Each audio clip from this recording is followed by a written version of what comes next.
नमस्कार। आप सभी को भारत के 79वें स्वतंत्रता दिवस की बधाई हो।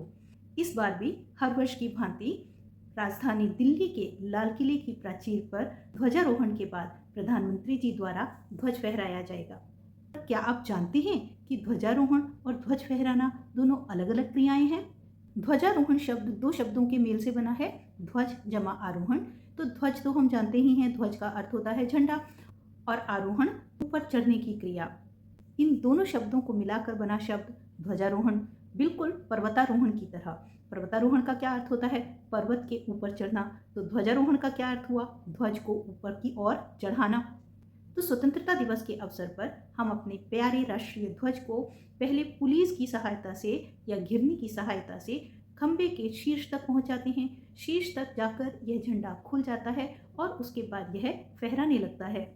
अब आगे बढ़ने से पहले एक आग्रह, यदि आपको मेरे वीडियोस जानकारीपूर्ण लगते हैं तो कृपया मेरे वीडियोस को लाइक कीजिए और इसे दूसरे लोगों के साथ में शेयर भी कीजिए। और यदि मेरे इस चैनल को अभी तक सब्सक्राइब नहीं किया है तो इसे सब्सक्राइब भी कर लीजिए। अब झंडे को इस प्रकार ऊपर चढ़ाए जाने का यानी आरोहण का कारण भी जान लेते हैं।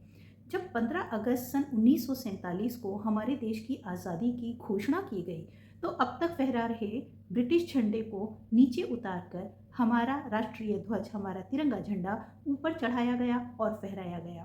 उसी की सांकेतिक आवृत्ति हम हर वर्ष 15 अगस्त के दिन करते हैं। झंडा तो एक और अवसर पर भी फहराया जाता है, 26 जनवरी यानी कि गणतंत्र दिवस पर। तो क्या गणतंत्र दिवस पर भी ध्वजारोहण किया जाता है? जी नहीं, 26 जनवरी या गणतंत्र दिवस के अवसर पर ध्वजारोहण नहीं किया जाता, केवल ध्वज फहराया जाता है, क्योंकि ध्वजारोहण तो 15 अगस्त को पहले ही किया जा चुका है। इस बार झंडे में केवल फूलों की पंखुड़ियां बांधकर फिर रस्सी को झटके के साथ में खींचकर झंडे को खोल दिया जाता है, वह अपने ही स्थान पर फहराने लगता है। प्रथा के अनुसार स्वतंत्रता दिवस पर ध्वजारोहण प्रधानमंत्री जी द्वारा किया जाता है।